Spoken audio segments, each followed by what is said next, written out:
원격 교육을 위한 저작권 안내사항입니다. 저작권법에 의해 원격 수업은 수업에 참여하는 교사에게만 저작물 이용이 허용됩니다. 수업 중에 저작물 또는 인물이 포함된 화면을 무단 캡처하여 다른 공간에 배포, 전송할 경우 저작권 침해 또는 초상권 침해에 해당될 수 있으니 주의 바랍니다. 2020학년도 살레슈 중학교 진로 자율활동 1학년 원격 수업 시작하겠습니다. 오늘은 5월 13일 수요일 6교시입니다. 네 번째 수업이죠. 네, 수업 시작하겠습니다. 인사하고 시작할까요? 우리 살레슈 인사 기억하시죠? 살레슈 인사 늘 기억하시고 저와 늘 이 인사로 인사 시작할 수 있었으면 좋겠습니다. 3년간 여러분들 하게 될 겁니다. 안녕 살레시오. 큰 목소리로 다시 한번 하겠습니다.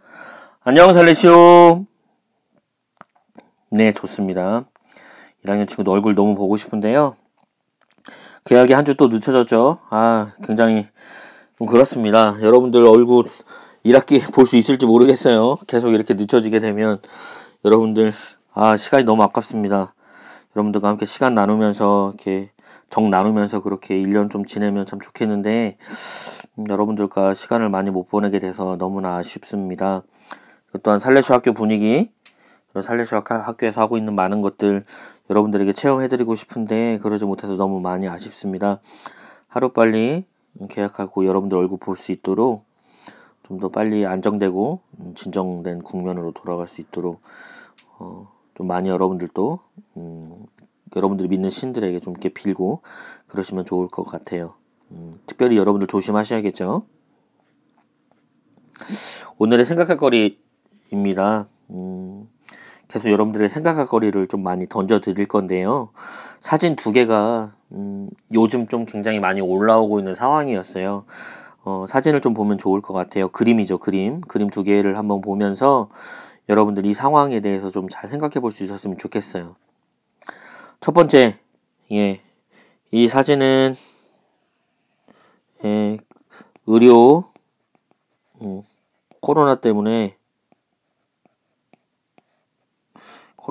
때문에 지금도 굉장히 일하고 있는 사람, 방역 그들에 의해서 그 확진자들을 진료하고 치료하기 위해서 일하고 있는 방역 당국에 있는 사람들이랑 의료진들이라고 하죠. 얼마 전에 페이스북 보니까 손이 이미 다 막 껍데기 다 벗겨져 가지고 있는 사람들의 손도 볼 수 있었는데요.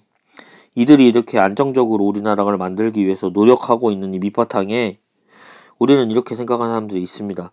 출퇴근은 하는데 나가서 못 노는 게 말이나 돼? 우와, 꽃이 참 예쁘다. 이게 무슨 꽃이지? 개소리지, 답답해 죽겠다, 나가서 놀자, 까르륵이라고 되어져 있는데, 그때 항상 당시에 3월에 벚꽃 필 때 꽃놀이 갔다가 확진자가 또 증가됐잖아요. 이런 것들 조심하라고 계속 국가에서, 정부에서 이야기하고 있는데 그 말 듣지 않고 얘기했던 그 사람들입니다.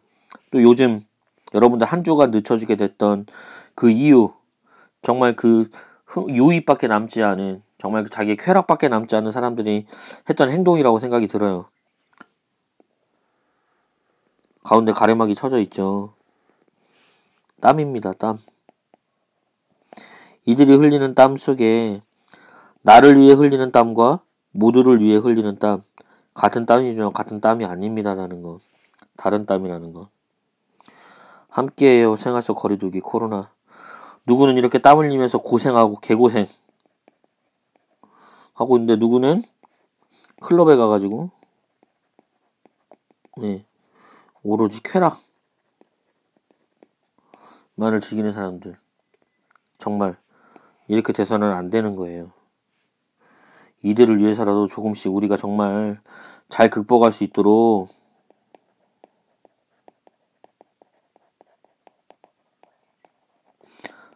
조심을 해야죠. 정말 이 그림 아주 뼈아픈 그림입니다.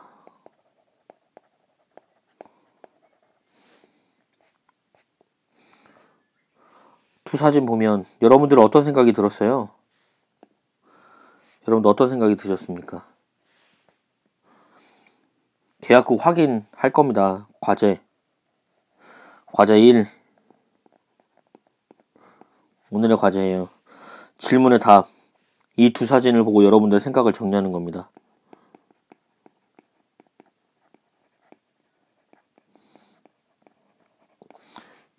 공책의 반 페이지 정도 자신을 계약해서 생각을 적어 두세요. 그리고 오프라인 계약을 하면 여러분들 발표하기 할 겁니다. 발표. 꼭 숙제, 과제 꼭 하시면 좋을 것 같습니다. 쌓아두지 마세요. 바로 하기. 여러분들 생각만 적으시면 됩니다. 생각 정리해서 적기 하시면 돼요. 여러분들 계약하고 나면 오프라인 계약할 때 반드시 물어볼 거니까 꼭 그렇게 하시면 좋을 것 같아요.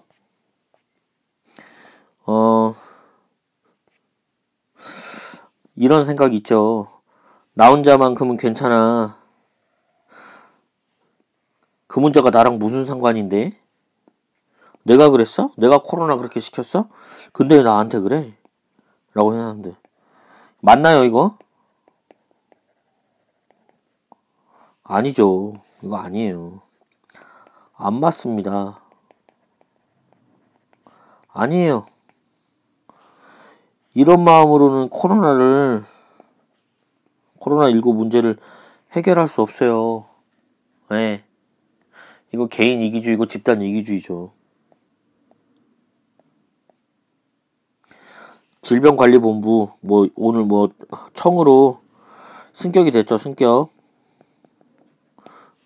무슨 이유로 그렇게 고생하면서 보건 방역에 혼신의 힘을 다할까요? 이런 사람들만 수두룩하게 만들면 나랑 무슨 상관이야. 그게 나랑 무슨 일인데.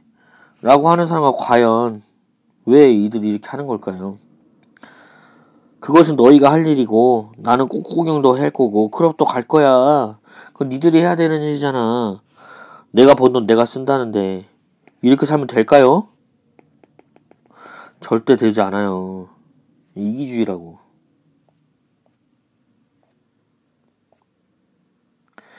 이건 우리 모두의 문제입니다. 우리의 과거의 문제이기도 하고요. 과거에 우리가 환경을 너무 막 다뤘던 그리고 현재의 문제이기도 하고요.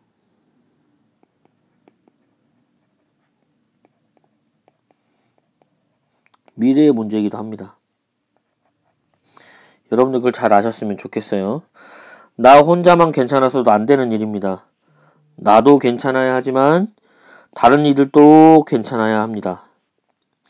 나로 인해 불편함과 불이익을 보는 사람이 없어야 해요. 나 하나로 인해서 불편함과 불이익을 보는 사람이 없는 게 당연한 거예요. 네. 어떤 이번에 게시판은 아니고 클럽에 갔다 와서 이태원 클럽에 갔다 와서 걸렸던 확진자 그 아파트에 그런 수름이 써 있는 거예요. 니들이 인간이냐? 학생들 학교 가고 싶어 죽겠는데 니들 때문에 또 연기됐다. 이런 문제들 좀 그냥 반성 좀 해라. 이런 글이 올라왔는데 여러분들 정말 반성 이런 부분에 있어서 문제가 이런 생각을 가지고 있다면 나랑 무슨 상관인데 가지고 있다면 반성하셔야 됩니다. 정말. 지난 시간 수업 복습하겠어요. 자, 문제 나갑니다. 문제 1번. 한국 헌법사 국민의 4가지 의무 뭘까요? 자, 하나, 둘, 셋. 그렇죠. 국방, 납세, 교육, 근로의 의무죠. 네, 4가지 의무입니다. 6가지 의무 또 있었어요. 또 확인하시기 바랍니다. 문제 2번. 내가 가진 권리를 행사하는데 무엇을 통해서 할까? 여러분들 얘기했죠. 선거와 투표. 아주 중요한 문제라고 그랬어요. 이거는 아주 여러분들이 가지고 있는 아주 중요한 의무이라고 말씀드렸습니다. 권리이고요. 의무라고 말씀드렸습니다. 문제 3. 헌법조항 1조 2항 저번에 잘못이라고 얘기하고 다시 말씀드렸는데 주권은 누구에게 있고 모든 무엇은 무엇으로부터 나오죠? 주권은 누구에게 있죠? 그렇죠. 국민에게 있고 무엇이 권력은 국민으로부터 나온다. 권력은 국민으로부터 나온다 라고 들어가 있습니다. 국민에게 있고 권력이 들어갈 말입니다. 자, 문제 4번. 선거기준의 4가지를 적으시오. 뭘까요? 그렇죠. 선거 기능, 뭐, 나라를 운영한 대표자를 선출하는 거, 대표자. 그 대표자의 정당성을 부여하는 거고요. 대표자가 책임 있는 정치를 할 수 있도록 심판과 통제하는 겁니다. 예. 마음에 안 들면 선거에서 그 사람한테 표를 안 주면 되는 거예요. 그 당에 표를 안 주면 되는 거고. 시민이 주권자의 권리입니다. 권리와 의무를 실천하는 수단이에요. 이 네 가지 아주 중요한 의무예요. 중요한 기능입니다. 4대 원칙 뭘까요? 보통 평등, 성별에 따라서 뭐 그런 거 없습니다. 우리 직접적으로 본인이 가서 행사해야 되고, 그리고 선거할 때 비밀이 있어야 되고요. 우리 모두 다 선거할 수 있는 그 어느 정도의 연령대는 그 됐을 때 선거권을 가지고 있는 1인당 1명씩 가지고 있는 뭐 그런 이야기들을 하고 있는 것입니다. 모든 사람이 행하는 표와 개수와 가치는 같다는 것. 뭘까요? 모든 사람이 행사하는 표의 개수와 가치가 같다. 뭐죠? 이 4대 위의 4대 원칙 중에 그렇죠. 평등의 선거, 평등의 원칙입니다. 자, 지난주에 숙제 냈던 거 기억나시나요? 문제 풀어오라고 그랬죠? 대한민국 투표제도에 대해서 기본적인 지식, 전반적인 문제, 정답 확인해 보도록 하겠습니다. 자치단체장과 지방의회 의원을 뽑는 선거는 지방선거. 맞았나요? 그렇습니다. 지방의회. 대통령을 뽑는 선거를 대선이라고 하고 국회의원을 뽑는 선거를 총선이라고 이야기를 합니다. 시장 의원, 구청장, 구의원의 임기는 4년입니다. 다음에 재출마할 수 있는 경우를 동그라주고 재출마 안 해서 대통령 재출마가 안 돼요. 지금 우리나라 국법에서는 국회의원 뭐 초선, 2선, 3선, 4선 이렇게 얘기를 하잖아요. 지방 의원 역시 마찬가지고요. 시도지사 역시 마찬가지로 뭐 1선, 2선 그렇게까지 할 수 있습니다. 교육감도 3번까지 가능하고요. 다음 중 선거로 뽑은 사람이 모두 공포하세요. 선거로. 학생회장 선거 뽑죠? 여러분들 학생회장 여러분들 뽑게 될 거예요. 11월에. 반장도 선거 손 들고 뭐 할 수도 있고 아니면 종이를 통해서 할 수 있습니다. 학교장은 아니고 예. 서류를 내서 학교장이 뭐 서류가 접수가 되면 그 중에서 원하는 사람을 이렇게 재단에서 임명하거나 교육청에서 임명하게 되어져 있어요. 공무원 역시 마찬가지고요. 구청장 선거로 하죠. 구의원 선거로 하시고요. 경찰청장도 임명직입니다. 광주시는 선거직, 선출직. 예.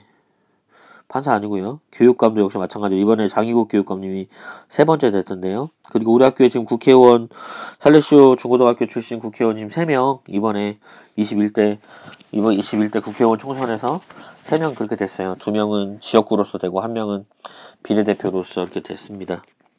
대통령 선거 역시 마찬가지고요. 그런 상황입니다. 어때 다 맞았나요? 네, 좋습니다. 다 잘 했으리라 예상합니다. 이제는 수업을 시작해 보도록 하겠습니다. 오늘 수업 시작하겠습니다. 나의 권리 행사하기. 나의 권리를 그냥 행사하면 안 돼요. 여기 하나를 더 넣어보면 정의롭게 올바르게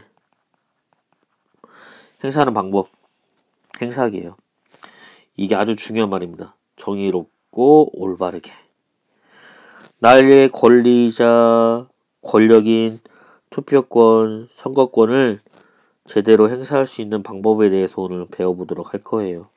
그러기 위해서 가장 중요한 거 여러분들 우리나라의 첫 번째 1번 역사에 대해서 해박해야 돼요. 역사의식.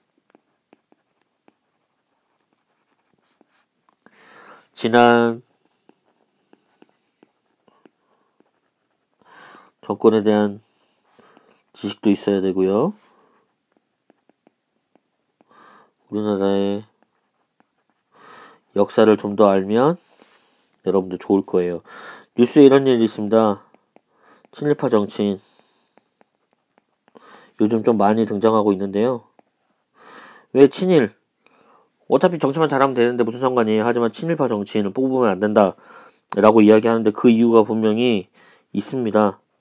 여러분들 잘 아시면 좋을 것 같아요.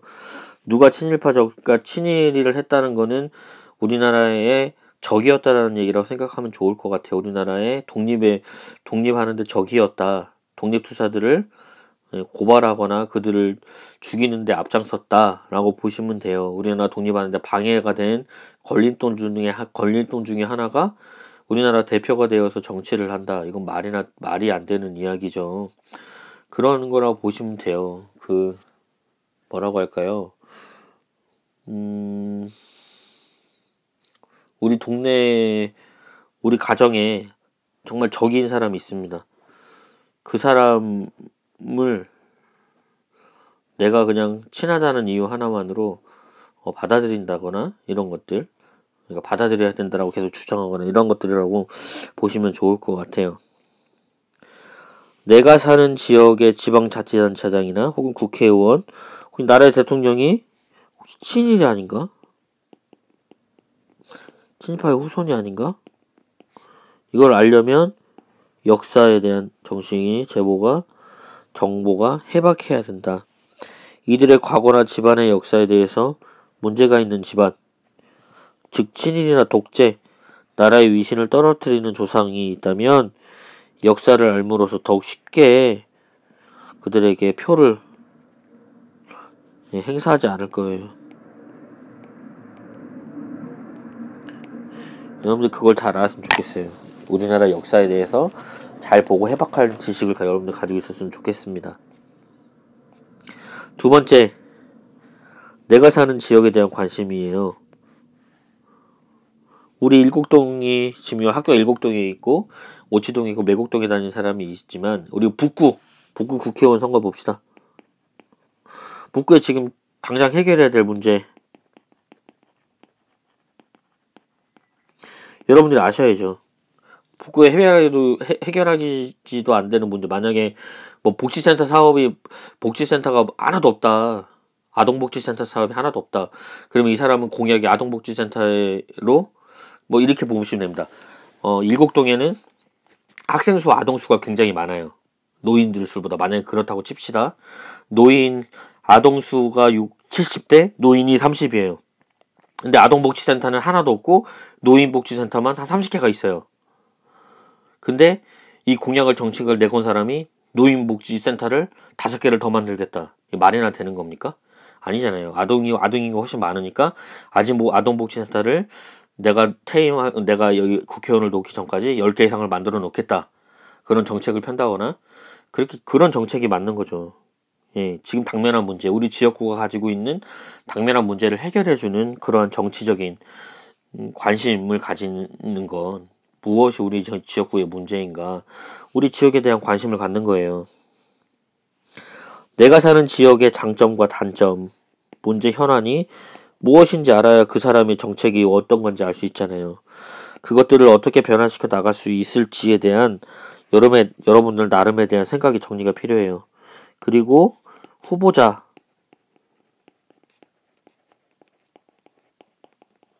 어떤 공약을 가지고 있는지 이걸 알아 여러분들 비교해 볼 수 있습니다. 비교해 볼 수 있는 거죠. 예. 후보자의 정당의 정책 방향. 왜냐하면 후보자는 정당의 영향을 받을 수밖에 없어요. 무소속이라면 자기가 원하는 스타일대로 갈 수도 있겠지만 정당에서 원하는 정치적인 색깔을 가지고 그리고 자기의 소신을 섞어가지고 같이 이렇게 페인트 섞듯이 섞어가지고 그렇게 자기가 공약을 내세우게 되는데요. 예? 우리는 그렇게 정당, 민주당이면 민주당, 통합당이면 통합당, 그들 각자의 나름의 색깔을 가지고 그 색깔과 자신의 색깔을 섞어서 정치 생활을 하게 되는 거죠. 후보자가 포함된 정당의 정책, 그간 어떤 노선을 가지고 정치 활동을 했는지 그 당이 알아볼 필요가 있습니다. 후보자는 어떤 사람이며 어떤 공약으로 우리 지역구를 발전시킬 수 있는지 또한 대부분 보아야 됩니다. 당과 후보자를 함께 보셔야 돼요. 대통령 선거 역시 마찬가지예요. 우리 지역구가 아닌 전체니까. 예, 대한민국 전체니까 전체를 통해서 한번 여러분들이 이 사람의 정책과 이 사람의 소속되어져 있는 정당이 어떤 색깔을 가지고 있는지 파악하는 게 필요합니다. 자기가 생각했을 때 이게 아니다 하라면 그 사람을 찍으면 절대 안 되는 거예요. 이 지역구가 민주당을 원하더라도 민주당이 정말 헬이고 막 정말 아니라면 그 사람을 찍으면 안 되는 거죠. 예. 미래를 위해서 그러는 겁니다. 후보자의 인격과 인간성, 태도도 볼 수 있어야 돼요. 그가 일은 잘하는데 인간이 쓰레기야. 저는 안 돼요. 예. 그 사람은 사람을 죽이는 정책을 펼 거예요. 나중에. 예. 절대 그렇게 하면 안 됩니다. 인격이 훌륭해야 되고 인간성이 높아야 돼요. 왜냐하면 우리의 대표잖아요. 그 태도도 정말 겸손해야 되고, 예. 낮은 자세 갖추고 있는 사람이어야 합니다. 직접 후보자를 만나보는 것도 필요해요. 그 사람의 인간 됨됨이 어떤지 잘 파악해보는 것도 필요합니다. 그 사람이 일하는 스타일도 알게 되는 거죠. 만남을 통해서. 지난번에 박주민 의원이 서울 은평에 갑으로 나와 있는데요. 일하지 않는 국회의원들에게 밥줄을 줄이는, 정말 일하는 국회를 만들겠다. 일하는 국회의원이 일을 정정당당하게 할 수 있는 국회를 만들겠다라고 이야기를 했는데요. 정말 그랬으면 좋겠습니다. 일 가장 안 하는 집단이 국회의원 집단이라고 이야기하는데 아무튼 그런 상황입니다. 여러분들이 절대 하지 말아야 할 일들이 있어요. 전라도는 민주당, 경상도는 통합당, 이런 통념 버리면 좋겠어요. 사람을 보고, 정당 역시 보고, 공약 한꺼번에, 그리고 그 사람의 인간성, 이것들을 여러분들 같이 보면서 후보자를 선택할 수 있었으면 좋겠습니다. 이게 정상적인 정당이냐 비정상적인 정당이냐, 시대의 아픔을 함께 공감하는 정당이냐 아니냐, 시민들을 위한 정당이냐 아니냐, 선거 전에 고개를 숙이고 그 이후에는 돌변하느냐 아니냐라는 거죠. 큰절했다가 선거 오고 나면 다 잊어버려. 시민 앞에 잊지 않겠다고 큰절하고, 그리고 나서 선거에서 당선되고 나면 시민을 잃어버립니다. 저런 거 도대체 왜 저런 겁니까 도대체? 그런 거잖아요.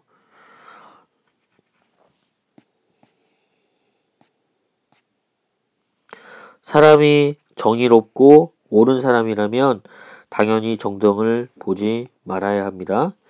여러분들 모두는 정의롭고 옳은 사람들이니까 나중에 추후에 선거권을 갖게 된다면 정당을 보지 말고 안 했으면 좋겠어요. 만약에 학생회장 뽑는데 1학년 2반, 2학년 3반이야. 우리 반 2학년 3반 후보가 나갔어. 근데 내가 봤을 때 이 친구는 학생회장을 하면 안 돼. 근데 학생회장 욕심으로 학생회장 하고 싶어 해. 그러면 이 사람 뽑는 게 맞아요, 아니에요? 이후에 학교 발전해서 뽑으면 안 되는 거예요. 예. 그렇다라고 보시면 됩니다. 엄마가 정치하지 말랬어요. 선거과 투표권 행사는 우리가 행하는 아주 중요한 정치 생활입니다. 한번 뽑아놓고는 잘하겠지라고 무관심의 태도는 절대 되지 않아요. 정치 생활에 좋은 것이 아니에요. 관심을 갖는 것, 잘 하는지 파악하는 것 매우 중요합니다. 시민의 힘으로 정치인이 자신의 공약을 잘 이행하는지 견제해야 할 필요가 있어요. 나중에 공약 발표 이런 데 있거든요. 이런 공약 발표회에 견제하고 질문 이렇게 해볼 수 있는 겁니다. 공약이 잘 이행되지 않았을 때에는 공약에 대한 주지식이 필요도 있고, 왜 안 하느냐라고 언급해가지고 그 사람에게 공약을 이행할 수 있게 도와주는 거 필요합니다. 어떤 사람을 나는 뽑을 것인가, 여러분들이 이제 고민하셔야 돼요. 영상 시청 후에 직접 후보자를 선택해 보면 좋겠습니다. 네.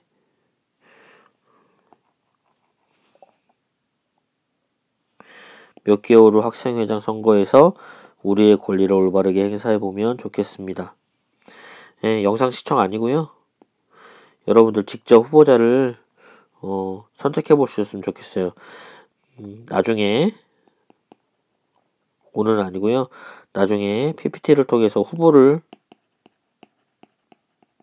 만들어 놓을게요. 여러분들 직접 선택해 보셨으면 좋겠습니다. 나중에 오프라인 때 하시면 좋을 것 같아요. 오늘 수업은요, 여기서 마치도록 하고요. 특별히 이번 주는 스승의 날이 걸려 있습니다. 여러분들 담임 선생님 얼굴은 못 봤지만 그럼에도 불구하고 담임 선생님들에게 연락 꼭 하시고 메시지 꼭 날리고 고생하십니다라고 메시지 한 통 날려줬으면 좋겠고요. 그리고 여러분들 다녔던 그 초등학교 담임 선생님 6학년 때 아니면 5학년 때, 4학년 때, 3학년 때, 1학년 때, 2학년 때 기억나는 선생님에게 꼭 찾아가지는 좀 어렵겠지만 지금 코로나 문제 때문에 어렵겠지만 전화 한 통 꼭 하시면서 고맙습니다. 내가 이렇게 잘 커서 중학교에 갈 수 있게 되었어요. 라고 인사 여러분들 꼭 전하는 그러한 멋진 학생들, 멋진 살레시안 되었으면 좋겠습니다. 오늘 수업 여기서 마치도록 하겠습니다.